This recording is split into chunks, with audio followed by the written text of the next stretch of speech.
somebody took it away from me in the blink of an eye. In less than a month, this woman destroyed what I had worked for 15 years. I mean, your credit score is basically all you have. I was mugged. They got my information. It can really negatively affect your life. Then they went off with the information and basically became me. I feel it's a loss of control that someone's out there pretending to be you and doing things in your name that can come back to haunt you. Somebody was using my name and all my personal data. They'd done it all. I just didn't even know where to start. They had a long record. It's a terrible feeling. Identity theft. It happens when your personal information is stolen and used without your knowledge.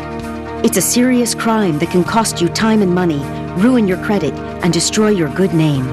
When I was a victim of identity theft, my mail had been stolen. I was shopping at a grocery store and someone took my wallet.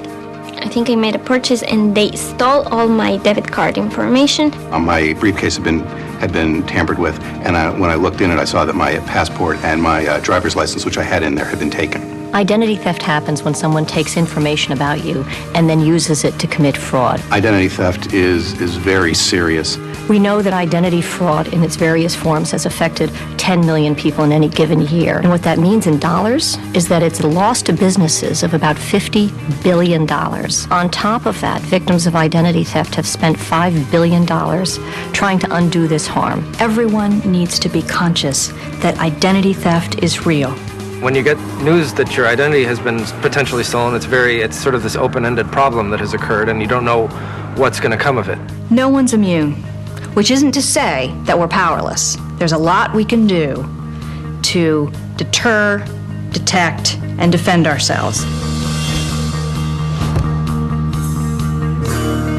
My identity was stolen when I was mugged. It is pretty traumatic, especially how it happened to me. They got my information and it happened. Then they went off with the information and basically became me when they went to charging items in stores. Identity thieves can only take advantage of you if you give them information or if they obtain information about you. So what you want to do is take steps to make it less likely that your information falls into the wrong hands. There are many ways that you can do that. And the first is to stop and look in your wallet. What are you carrying around? And if you lose your wallet, are you giving somebody else an opportunity to commit identity theft? So avoid carrying around any identification that has your social security number on it in your wallet, because that can be used very easily and efficiently by identity thieves. They could have your name, they could have your birth date, but if they don't have your social security number, they're not going to get very far. But all they really need is a social security number, and they can misspell your name and still get credit. The only place that social security card number should be is in your head and protected somewhere at home where you keep your other valuables. And if someone asks you to provide a social security number, ask them why they need it, how they're going to keep it, how they're going to safeguard it, because you don't want that number to fall into the wrong hands. I had an incident that I thought was a valid reason to give out information until they asked for my social security number. I went as far as the first 3 digits. I thought, gee, they don't need that. And then I hung up. This is a crime. You have to think when you're at home, protect your identity. Don't leave around your personal documents, your date of birth. Somebody could come into your home and have immediate access to that information. You also have to be careful about your trash. Now, a lot of people routinely receive things in the mail, maybe bank statements, credit card statements, or health insurance forms, and if they don't need them, they just throw them away in the trash. They shouldn't do that. Everyone should invest in a shredder. So before they dispose of these critical documents, you shred them. Identity thieves don't worry about getting their hands dirty. They will go through your trash to retrieve these documents. They go where the information is. They'll steal your mail, they will steal your trash, they'll steal your wallet, and that's how they get information about you. Deter identity theft. Protect your social security number.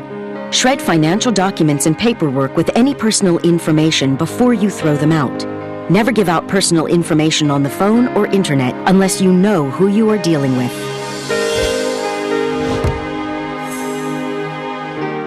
My name is Nicole M. Robinson. The woman who stole my identity, her name is Nicole A. Robinson. She stole my information from the pharmaceutical company that she works for. After this happened, it devastated my financial life. I ordered my credit reports, and I received a credit report in the mail that was 54 pages long.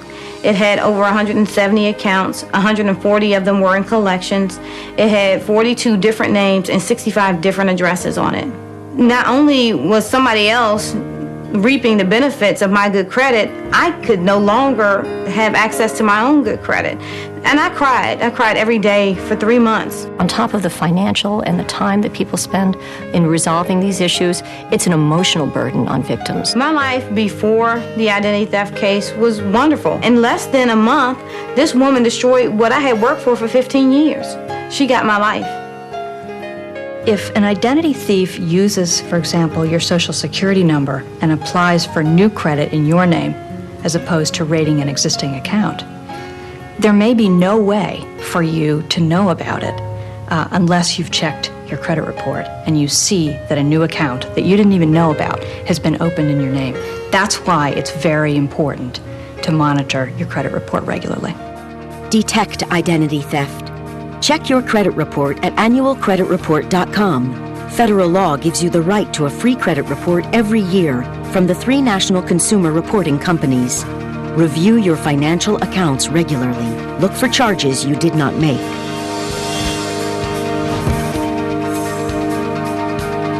When someone realizes that they're a victim of identity theft, it's like getting a kick in the gut. You know, you feel paralyzed for a moment, but it's really essential for victims to move quickly and deliberately in starting to resolve the problems that arise from identity theft. I did what everybody knows to do, and that's call your credit card companies and cancel your credit cards. However, that's not enough. There was one major bit of information I did not have, and that was to call the 3 major credit bureaus. And I did not do that, and what happened was this person then went back. She was able to reopen the credit cards that I canceled. She was also able to open new credit cards in my name. If you find you've become a victim of identity theft, the first thing you need to do is contact one of the 3 major credit reporting agencies and have them put a fraud alert on your file. You got to take it seriously.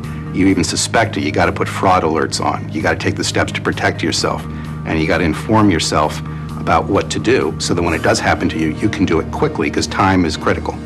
You next want to contact each of the creditors or other institutions where your information has been misused. Then you follow up in writing and dispute these accounts and get a letter from them resolving these disputed fraudulent accounts. The FTC has an affidavit, which in my case I used to write out your explanation of what happened that you can then use to submit to creditors trying to collect on fraudulent accounts. When you're trying to tell them, look, my identity was stolen, it helps prove it to them.